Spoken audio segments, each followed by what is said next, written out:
Hey everyone, welcome to Seeking the Kingdom Ministries. It's been a while. Happy New Year. I do post as I'm led.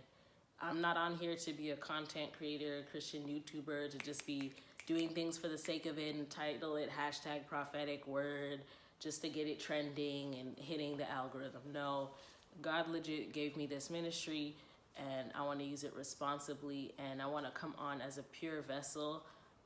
And that means living the word out first before you can give the word, okay? Because the real people who God has called as his messengers, you're going to live out what you're saying. He's going to test it through you first. And that's how you become a pure vessel, because you know how hard it is. You know it's not easy to just, I'm a Christian, of course I will do the right thing. Like, you know that struggle, and God can work in your heart first to purify you through his strength, through Jesus Christ. And then you can be that example to other people as you give the word of, hey, he did it for me, for real. I know how it is. And here's what he gave me. Shout out to everyone who I've been gleaning from and learning from as well. I really appreciate those who have been available and who have been honest and who have lived it out first, because it's really not easy. Y'all can just watch a video and you may not even go to the comments to read the scriptures. You may not even pay attention when they're dropping those Bible verses. Meanwhile, those Bible verses got the speaker through exactly what they're trying to tell you. They had to live it out, find these things manually, and God was ministering to them through this word. And if you're gleaning, you can be like, but for that person to produce that fruit that you're just picking and like going, it took a lot more. That tree had to grow from a little seed into a sapling, and through the rain, the wind, the storm, the scorching sun, whatever it was, the pruning, all of that to produce the fruit. It's all worth it. And it's not not a terrible process at all. It's a very beautiful process, but it's not easy. So just a reminder, remember to just show appreciation and praise God and pray for the people who you are learning from, who are spiritually enriching you or sharing what God has told them. And again, we know them by their fruit, which is how they treat people. All right. And how they go about things. All right. So I'm going to pray, get into this testimony, because I'm excited to share it. And it's just flowing out of me. Like, I just need to verbally also process.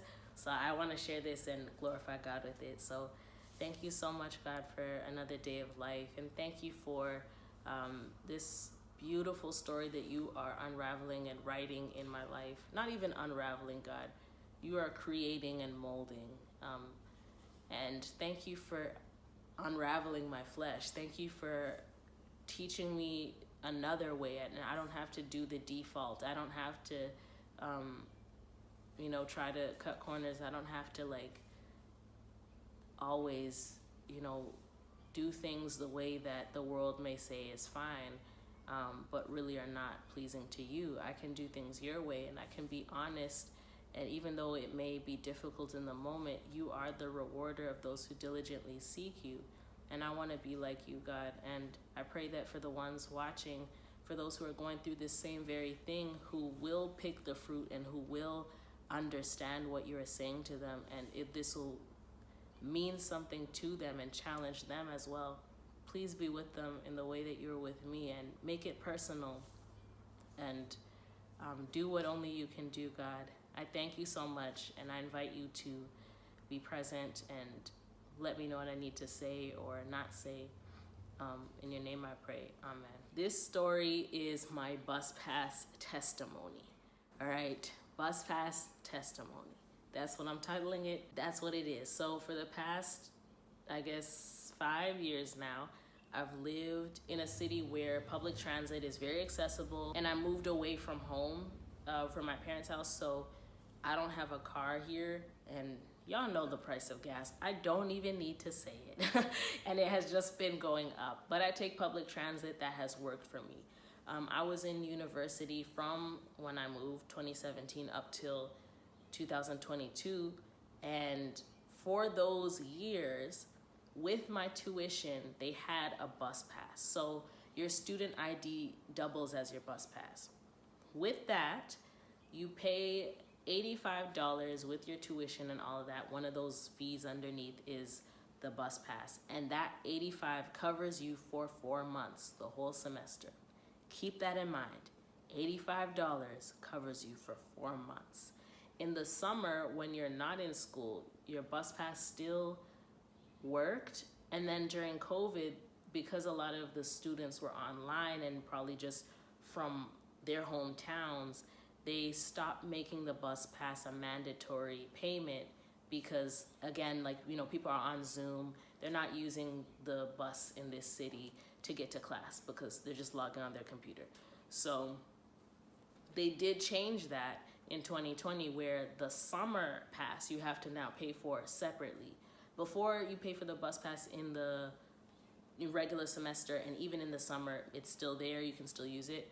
I used to just go to my parents' home for the summer, so it didn't affect me either way if the bus was there or not. But yeah, so 2020, the pandemic hits. They changed the system. Now you can pay for the bus pass in the summer, but only if you're in summer classes, or if you're a student, you have like another fee that you can pay. So if you're in summer classes, you pay like, I think it was $91 or $90 or $89. It was slightly higher, but it still covers you for the summer months. So May, June, July, August, that's still 4. Or if you're not in summer classes, you could pay it's slightly higher. I don't know if it was 100 or just under, for that same amount of time if you're not enrolled in classes. So for a while I did that, and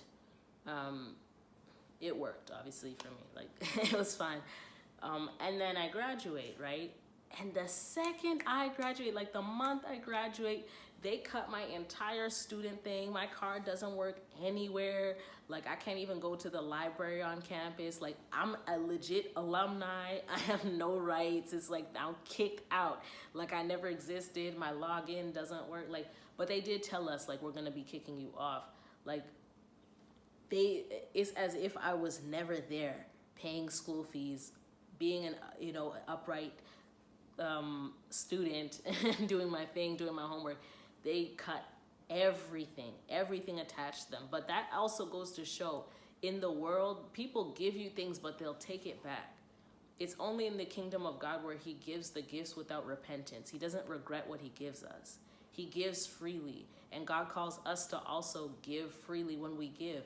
If you're going to help someone out, give from a place of wanting to do that, not under compulsion. And all scriptures will be down below. I'm just saying things as it's coming to my mind. We're supposed to give freely and not give expecting a return. So if you know that you expect a return or you just can't do that right now, don't even give. So yeah, they gave me access and they took it back. The whole summer I was kind of like trying to figure out, okay, what can I do? I think somehow I still finessed to, even though I graduated, to still get the summer pass. I know that I still had access to the bus pass up until September. So September, I'm back and I find a part-time job, which in itself was an answer to prayer. So that job is once a week. And so I just get, the day pass, which is just $5, unlimited for the whole day. It's $2.50 to go one way, but then it's $5 for the whole day anyway. So if you're gonna go one way, you're probably gonna have to come back. You might as well just pay the $5 so you can go and come back, or go unlimited. I started getting good at calculating stuff once I started having to pay for everything, okay? You have to do that quick math. So if you're in school and you're like, oh, why do I have to learn math? There's calculators. What's the point of this? What's the point of this class? And what's the point of that? Let me tell you something, what my teacher told me in grade school. They told our class, because some of the kids were like, what's the minimum amount I need on this to pass? And the teacher's like, you shouldn't be striving for the minimum. School is not just about learning the specifics of what they're teaching you and repeating it back. The point of that is to teach you life skills. You learn time management, you learn diligence, you learn how to do research, you learn how to get feedback and apply it. There's so much else you learn in school. It's not just about what you learn. But anyway, that's a lesson for somebody who's trying to drop out of high school. Let me tell you something. You're gonna look cooler to be a 17 or 18-year-old high school graduate than a 27-year-old high school graduate or 37-year-old. Not saying there's any shame in going back to school to finish. That's still a noble thing to do. But if you have the opportunity to do it while you're young, just get it done. I know you think, oh, like I'm over it. I got the senioritis. I'm trying to cut class, da da da. Walk in integrity. Do the right thing and do what you are in this season. What is your task in this season? Do it the right way. It's going to be way easier to do it properly the first time. And that goes for everything. September, I have the daily bus pass. I just try to fit in as much as I can on those days. I'll go grocery shopping in the far places I need to go where I do need the bus, so I just have to pay once. I'm minimizing how much I'm spending, also because I only have this one job that is part-time. It's not paying very much. And I'm trying to like manage my resources so I don't burn through it, because I had a job over the summer and I was really given a lot, like numbers my bank account had never seen before that point. So I still had that, but I wanted to still manage it so I'm not burning through it, because God called me to a season of rest and I didn't know how long that was going to be. So I also just wanted to move with wisdom, you know what I mean? So yeah, just trying to like cut down on those costs when I could. Right, so December comes around and God is telling me, okay, your season of rest is a lifestyle, so that season of rest is not over. But you've learned some lessons, now it's time for you to get that part-time job. So I'm applying for different jobs. God says he's gonna open one door, he only opens one door. This job that I currently have is such a blessing. Guys, I can't begin to tell you. This is not that testimony. I may tell that testimony later. God has ministered to me a lot through every part of that job. But I'm just gonna skip to, okay, now I have that job. It's more regular. It's pretty much, I'm working every day except Sabbath or Saturday, right? Every day of the week, Sunday to Friday, guys. Sunday to Friday. If you've ever done Sunday to Friday, even studying, you understand it's draining. It's draining because every day you gotta clock in. Every day there's something to do. And even in the moments where you have free time, at least for me, I've been like, okay, preparing for work or recovering from work. And then I have to still find the time to get groceries and still find the time to get the food for my bunnies and make sure I'm still trying to somehow have a social life. It's a lot to balance. And at first when I started the new job, I didn't get that many shifts because I was still being trained, so they don't overwhelm you. They start you off slow, but I still needed to get to work, and I needed a bus pass. Now, at this point, it wasn't gonna make sense to just like do the daily one, $5 every day. Because if I'm going to work 6 days a week for 4 weeks, 6 times 5 is 30. 30 times 4 is 120, whatever, $120. Yeah, to be going back and forth on the bus daily, that doesn't make sense. So I needed to get the monthly pass. Now, there are 2 monthly passes here. One is for the adults, and that's $85 for 1 month. The second one is for seniors and children, like teenagers, because if you're under 12, it's free. And that one is $45 a month. Remember what I said at the beginning. I used to pay $85 and get 4 months. Now, $85 for 1 month, that's gonna hit you a little differently, especially if you're not getting that many shifts and not getting paid that much just yet. And I still have rent, and I still have groceries, okay? All of it adds up, plus new clothes and stuff, because some of the other clothes I had were and are falling apart quite literally. Like, I keep re-sewing my pants and I just need to get new clothes, but I had to wait until I had that cushion where all the, things I need are taken care of, and then I can go get more stuff. God is still working on me, like I said. So that's just where I was at and what I'm currently being transitioned out of. So $85 was a lot, but I was like, okay, let me just bite the bullet and just buy it at the beginning of the month, because they also don't give you a discount if it's like the 15th. You still have to pay the $85 for a monthly pass, and it still ends when that month ends, which is crazy. So anyway, I buy the one for February, and I'm going to work and stuff, and then I end up losing that pass. And so it's like, yo, what do I do now? And I'm trying to calculate, is it better to just get the day pass every day for the rest of the month, or should I just buy the $85 again? And it was just like, okay, I'm just gonna have to bite the bullet and buy this $85 again, but guard that pass with my life. And so I did that. But I was so annoyed because they don't say, oh, we know you bought the pass before, you still have your receipt, we'll give you a refund, we'll replace it for free. No, the city wants money. And so I was like, yo, they're scamming us. They're robbing us, y'all. They're robbing us. Everything is a scam under capitalism, and it is. But it's just like, it's a test, right? What are you gonna do? Even if the rulers above you are corrupt, are you gonna follow after them and also try to scam? Or are you gonna follow and be an imitator of Christ? Are you gonna be an imitator of your Father in heaven, who always walks in integrity, who says, if someone asks for your coat, give them your jacket too. If somebody asks for you to walk 1 mile, you walk 2 miles. That's the thing though, when it's someone who is a kind person asking you for your code or asking you to go 1 mile, it's easy to kind of be like, okay, I can kind of give y'all a little bit more. But when it's someone who is corrupt, or when you feel like the system is corrupt, or you feel like you can't trust that person, it's harder to actually submit to that authority, right? So anyway, back to my story.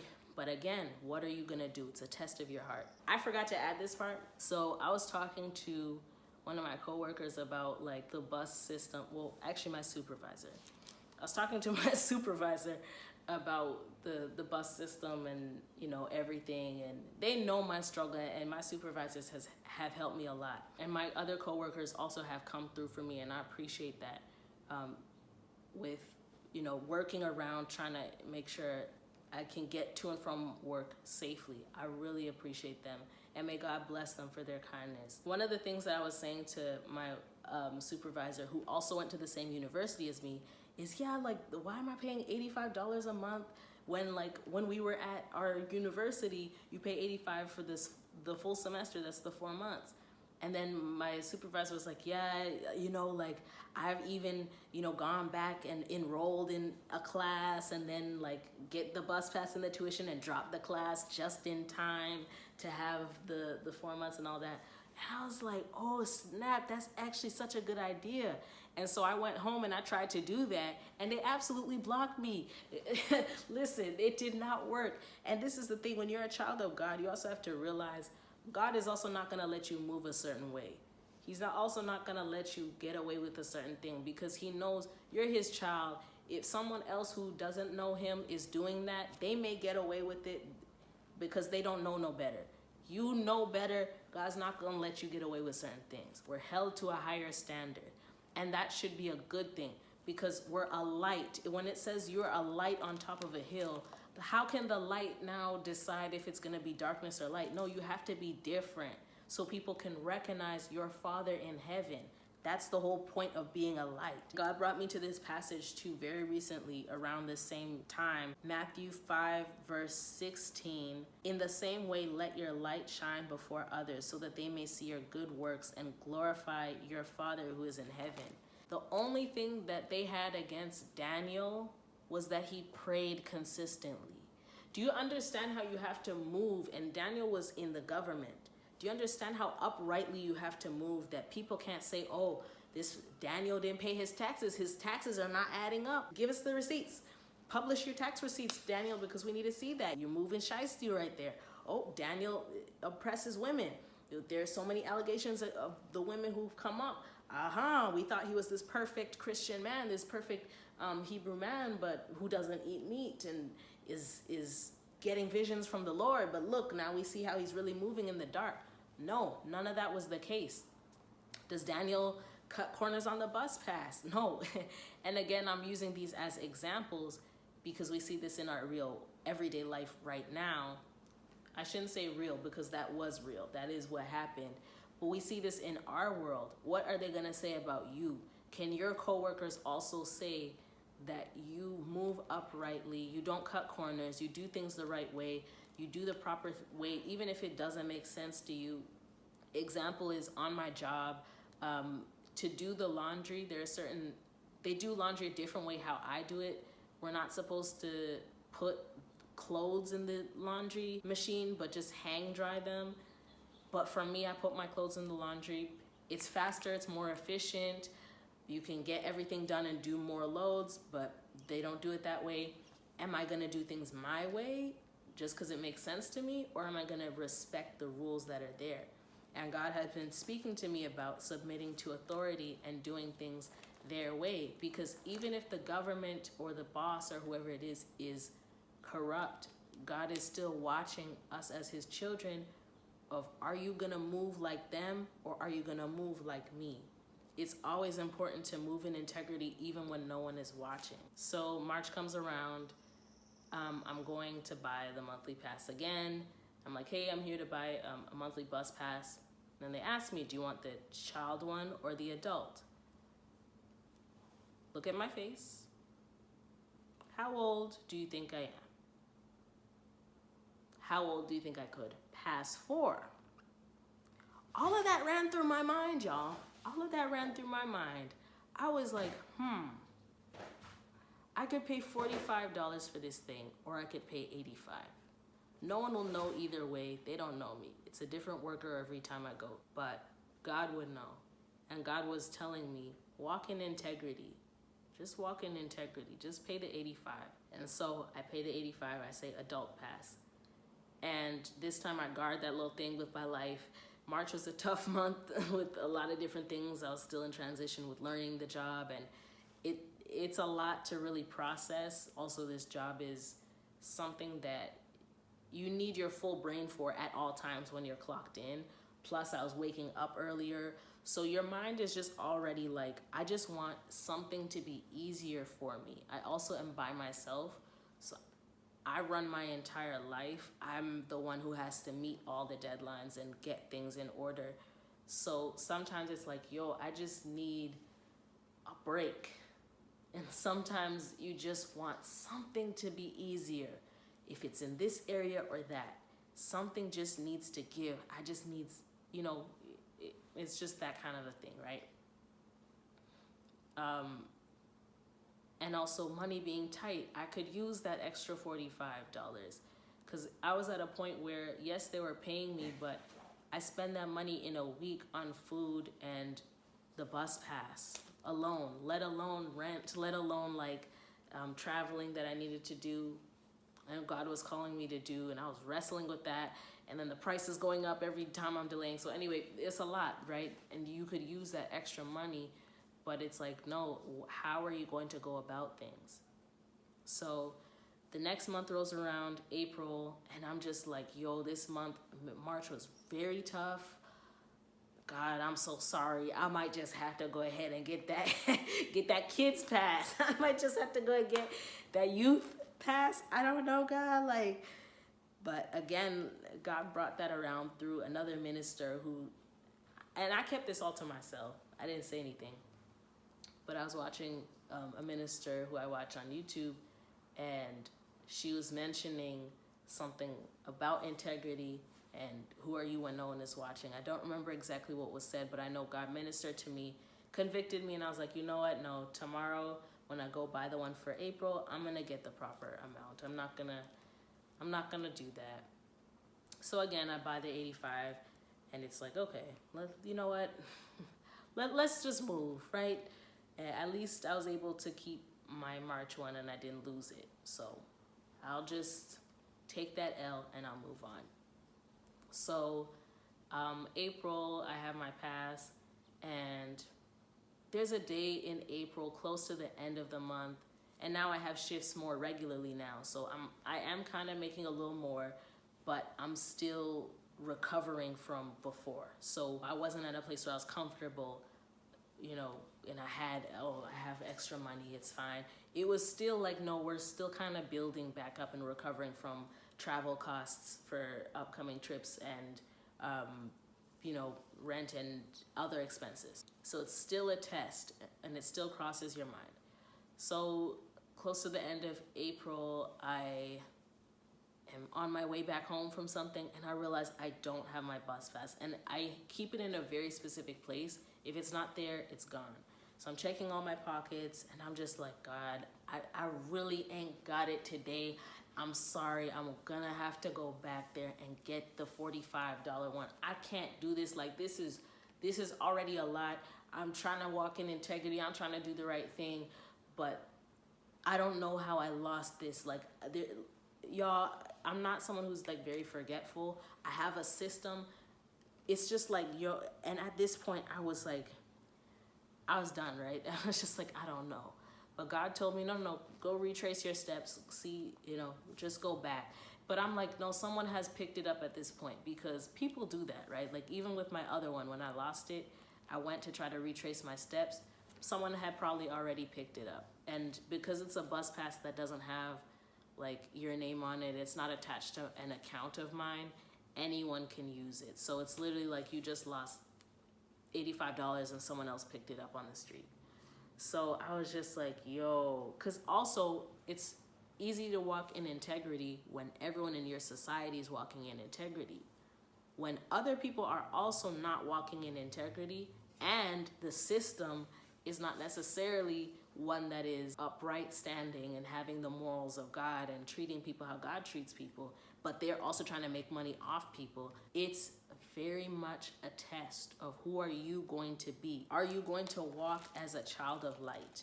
Are you going to be that light in the midst of darkness? Or are you also going to turn off the light so no one can see what you're doing and move shiesty just like everybody else? So I retrace my steps and I see my bus pass literally right on the ground outside. And I pick it up. And I was reminded, because there's been another time in another test where I also kind of like threatened God with who I used to be. And I heard another minister say, don't threaten God with your past.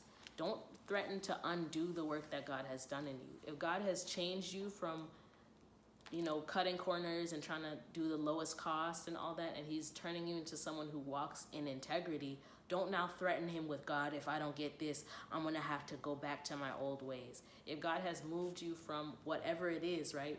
He's moved you from how you used to be to how you are now.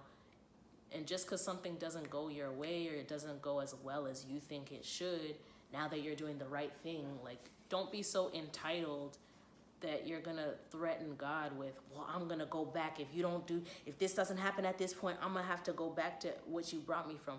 Don't undo the work of the Holy Spirit. So I was really convicted on that. And I was like, okay, you know what? When the next few days, it was a new month, May, I was like, okay, I'm not gonna keep going back and forth with this. I'm gonna do things God's way. I'm not going to keep threatening God with, if I don't find this pass, I'm sorry, I'm gonna have to buy the cheaper one. You know, I'm gonna do things the right way. So I go, and the time comes, and I buy the correct one, right? There are so many other elements to that story, but there was a whole situation. This was all last week, by the way. I buy the new pass. On the same day, I'm returning some items, and God shows me favor in that situation. That's a whole other story. Not gonna get into that. But I was still kind of like on that high of like, you know what? I don't need to try to protect myself even financially. I don't need to try to like move this way so no one takes this and I have to move this, and you know what I mean? God is the one who protects my bank account. You know, God is the one who is with me in that and helping me manage my money. God is gonna make sure that if someone owes me something, it's gonna come back. I don't need to move a different way. I just need to move how he has me moving. Because in that other situation that I didn't get into, he told me to view that person who made that mistake and shortchanged me, move in kindness, and still go and like correct the mistake and say, hey, this is what happened the other day. But not to be angry, not to be entitled, but to move with kindness, just like the fruit of the Spirit, you know, and not having an attitude. So God showed me favor in this situation. It ended up better than I even expected.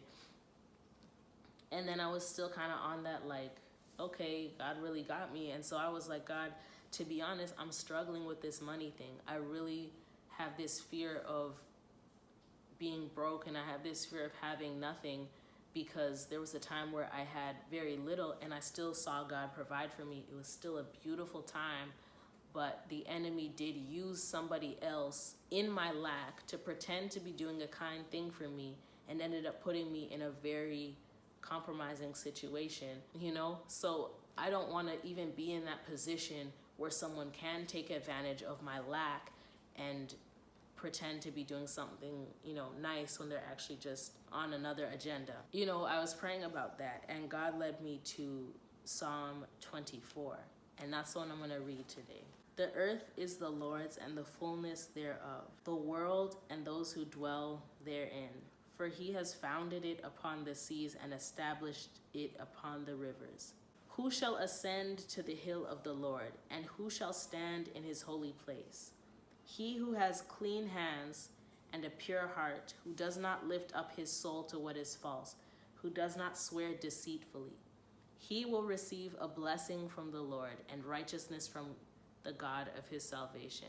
Such is the generation of those who seek him, who seek the face of the God of Jacob. I'm gonna pause there. So everything belongs to God.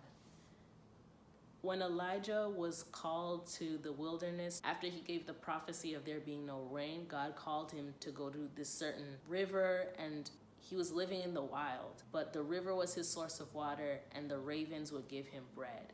Even though at that time Elijah had not a house to his name, you know, not a donkey or a car, or, you know, he had nothing. But he still had everything, because God is the one who provided for him. And I know even in that time where I had very little, God was the one giving me everything. And I saw that in real time. I didn't even have the delusion of, well, I do have a job and I'm the one paying for it with my job money, and I do work. Because a lot of us, we use that and to say that we're the ones providing. Meanwhile, when you don't have a job and God is still providing for you, you recognize like, yo, it's not me. It's really God opening doors for me to have this. And even as I've had my jobs, because that was my foundation, that was my previous experience, and God has taken me step by step, even when I do have my job, I recognize God is the one who gave me this job, and he's providing even through this. The same God who provided when I had very little, and he still made sure I had enough of what I needed. He's still the same God providing now. It's just a different format. Just like when Elijah was by the river, God provided through that. Meanwhile, later on, God called him to the widow of Zarephath and provided through her. And it's the same God who is protecting him and covering him and providing for him and for that widow. So everything belongs to God. Whether you have a lot or you have a little, he's the one who's giving you everything you need. So there was that part, and he owns it all. He's not gonna leave you hanging. So for me, I needed to ingest that like, as much as I'm trying to save $1, as much as I'm trying to like make sure I have, you know, recuperate the money that I feel I lost, it's like, I don't need to do that. I have everything I need. And God is the one who makes sure I have it. And so who shall ascend to the hill of the Lord? That little part right there is who's going to make a request to God? Who's going to ascend to his throne and ask for anything? Who can communicate with God? Who is going to have that relationship with God? The person who has clean hands and a pure heart, who doesn't perk up when they recognize, oh, I can cut this corner and I can do this. who does not lie, who does not scam, who does not cut corners, that person will receive a blessing from the Lord. And that's another thing that God has been teaching me. Like I said, this job has been such an object lesson. God has been doing his thing, okay? I can't even take credit for how I found the job. Even the people who hired me, I know they're like, yo, we found a gem, because they have really expressed their appreciation. It was God who set up the whole thing, and I know it. I am not in doubt about that. And there were a lot of temptations to just rush and just get this job and just work there as long as you have something. But I knew, no, God is calling me to a season of rest. But that's another topic. I may share that testimony later on.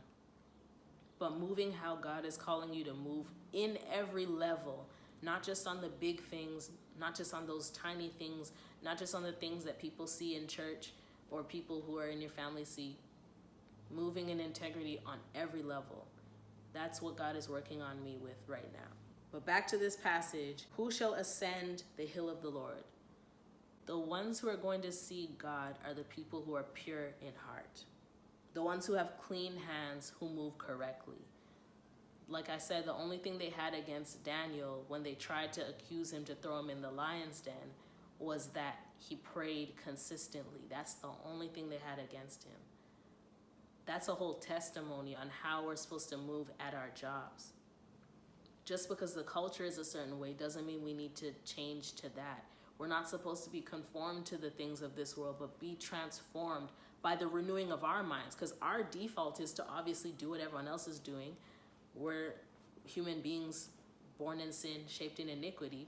It makes sense to move how they're moving and scam because they're scamming over here. So if we cut a corner here, it's honestly not as bad as what they're doing. Obviously, that's our default, but that's not how we're supposed to move. And so the only real person who had clean hands and a pure heart and who did not do what was wrong was Jesus. And he came to do things the perfect way, blameless before the Father, a perfect living sacrifice before God in how he conducted his everyday movements, how he treated people, how he thought. His submission to God made him the perfect example for us to follow. That I may have fallen here. I'm not perfect in this area. And I may not have a good example in my family or around me in my community, but I have him. And I can learn, what did Jesus do in this similar situation? What was his heart in this situation? How would he go about this? And I can spend that time with God, and God can show me and act that through me, even in a way that feels foreign to myself as I'm doing it. But then see in verse 5, that person would receive a blessing from the Lord and righteousness from the God of his salvation. When you move correctly and you're innocent before God, let me tell you, that's the most powerful place to be. He's going to bless you. When you're innocent before him, he's going to bless you, because it's an example of when you actually submit to God. He comes through for you in so many ways. When you do things his way, he comes through for you. When you are reflecting the character of his perfect son, Jesus, and you are a child of God, as it says in Romans 8, he's gonna do everything and more that you could even imagine. That's just my testimony. It's really been like that. And such is the generation of those who seek him. So it's not just Jesus. We can all experience that. Verse 7 to 10, lift up your heads, O gates, and be lifted up, O ancient doors, that the King of glory may come in. Who is this King of glory? Jehovah, strong and mighty. Jehovah, mighty in battle. Lift up your heads, O gates, and lift them up, O ancient doors, that the King of glory may come in. Who is this King of glory? The Lord of hosts. He is the King of glory. Well, I could go into the meaning of King of glory and all of that, but pretty much it means that God is the one who has it all. Who has it all. And if he is your shepherd, if he's the one taking care of you, how would you lack? If he's the one who loves you, how could you ever go without? You may go without what you think you need, But when you reflect, you actually have what you need, and you may just need to manage that wisely, and God can trust you with more. So I'm not going to read the rest of this because it repeats. But God was just speaking to me through this, saying, invite me into this situation. Tell the gates in this area of your life to open up so that the King of Glory can walk in and deal with the situation. You're having issues with transportation? Okay, ask those gates to open up so that the King of Glory, who has access to everything, can move and decide, okay, there's a lack here, there's a deficit here, let me fill that, and he can do what he needs to do. And so God did tell me during this time, you will get a car and it will be a gift. Man, there's a lot of other things that I could go into. I'm trying to just say what's necessary. So pretty much what happened is that my parents, my dad specifically, is that kind of dad where he had a good job, but because he's taking care of a lot of other people, I didn't live a spoiled life. So people hear his job and they're like, oh, you're da-da-da. Y'all don't know. My dad is not even the type to give me, just because I ask. He's not that kind of a dad.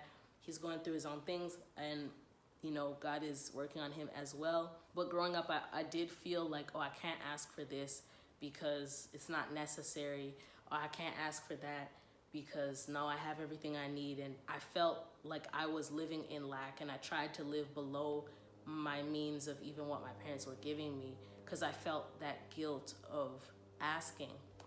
But God has rewired my brain through knowing him as my father, and I'm changing my mindset. He's the one reparenting me his way, so that I can operate like him and not in generational curses and trauma and all of that. But anyway, so my dad offered, to get me a car just because it's not really safe at certain times for me to be coming home from work. But with the car, I was going to pretty much give my dad a loan, or my dad was giving me a loan, so I'd be paying him every whatever amount, I don't know, every time. I knew I couldn't afford that right now. So that's why I've been saving up for a car, and I had my own plan, and I had my own bank account that I'm putting $50 from every paycheck into, and I'm not even touching it. It's growing slowly, but it's still growing. I was just gonna do that and make a plan later, but my dad was offering to, say, okay, I'll buy the car and you'll pay me back. I knew I can't afford that right now. And I was like, okay, should I still do it? I'm already fighting for my life with this whole thing with everything else I have to pay for, right?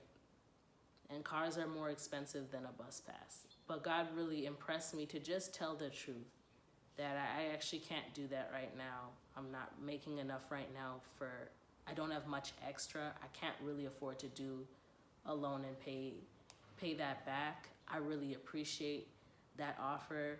I am preparing to buy a car. I am actively saving up, and I do have a plan. And in the meantime, if it means taking the bus, I'm okay with just doing that until I can afford to do otherwise.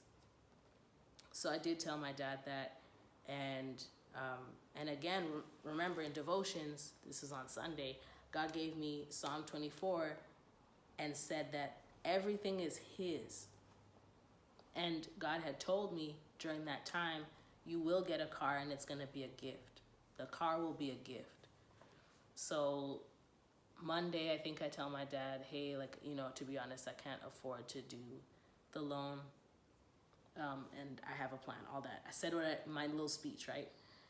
And then on maybe Tuesday, maybe on Monday, I can't really remember, my dad said, okay, you know what?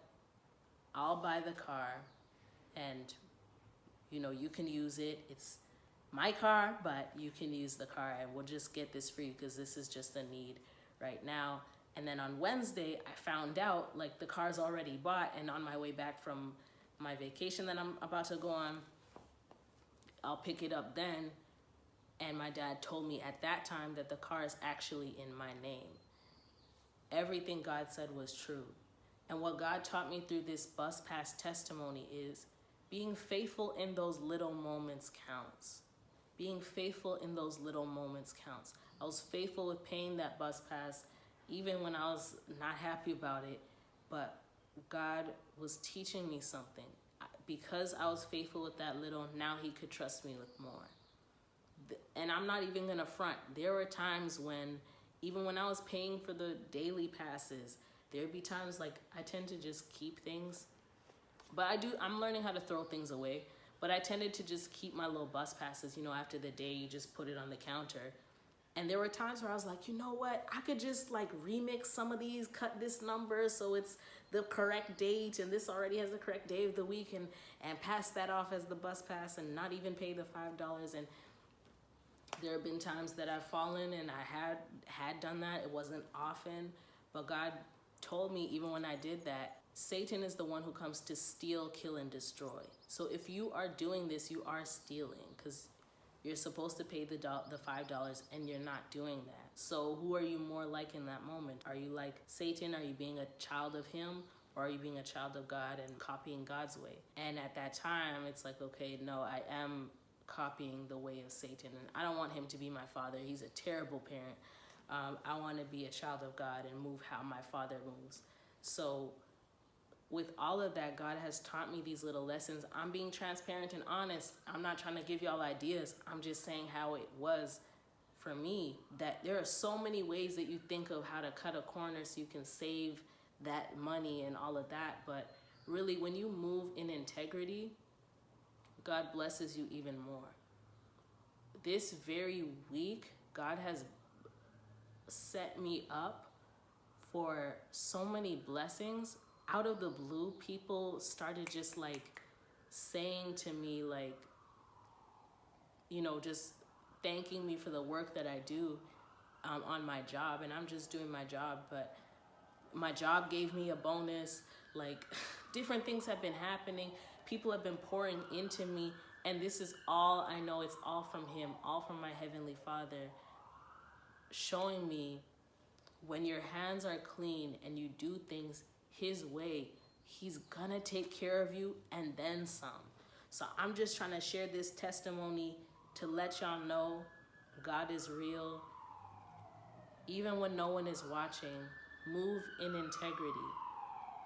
Move in integrity. Copy Christ. Be imitators of Christ, not the world. I know it's so tempting. I know everyone else is doing it. I know even the system is corrupt. So if they're stealing from me, I should be able to steal from them. Don't do that. Do the right thing, because God is ultimately watching what is in your heart and seeing how you're going to act, seeing if he can even trust you with more. That's my testimony. I'm glorifying God, not myself. I'm not going to sound perfect in the story, because I'm not, but he is perfect. I just wanted to share that update. As I'm editing the video, I have the car now. It is so beautiful. It drives so smoothly. I'm so grateful to God, my Heavenly Father, and to my earthly parents as well. When you move in integrity, it is worth it, and God blesses you. I have even more testimonies from this past month. Like, my church family, when I gave this testimony in church, they blessed me with $200, which just came in at the right time. Perfect timing, how God provides. And this just goes to show, like, in the kingdom of God, we have no lack. Your bank account, when you see those numbers, that's not even the amount of cash that's in your account, because if you don't have that cash, but that's just the number of dollars you have access to. You can withdraw up to that amount. That's what the bank account number is. But in the kingdom of God, this is how God broke this down to me. There's no lack. There's no limit. It's just what God entrusts to you. And you have access to everything as a child of God. So the number on your bank account is actually not even close to everything we have access to as children of God. So I just want to encourage someone today, don't live in lack and, I have to do this and do that. When you are spending money, definitely spend with wisdom, but don't ever make decisions because you're afraid of going without. If it's something you need, get it. God provides for us. And there are times we go without the frills. If it means not buying ice cream with your groceries, okay, you don't buy the ice cream, but you still buy everything you need. Like, God is going to show up, guys. And let me also say, during this time, I was tithing. I gave my 10% to the Lord. I sowed into the ministries that God blessed me through, because that's another thing. I have a testimony from 2022, my financial testimony of how I spent an entire year sewing, and I didn't have a job, yet God provided for me. Didn't have to pay taxes that year because I didn't have a job, but God provided for me. Yeah, guys, there's just so much that I could say. All I can say is just please trust God, move in integrity, do things His way, and watch Him lift you up. And thank you so much for listening. I pray that you are blessed. Make sure to share this video with anyone you think needs to hear it. Comment down below any takeaways that you have from this, and I'll see you in the next one.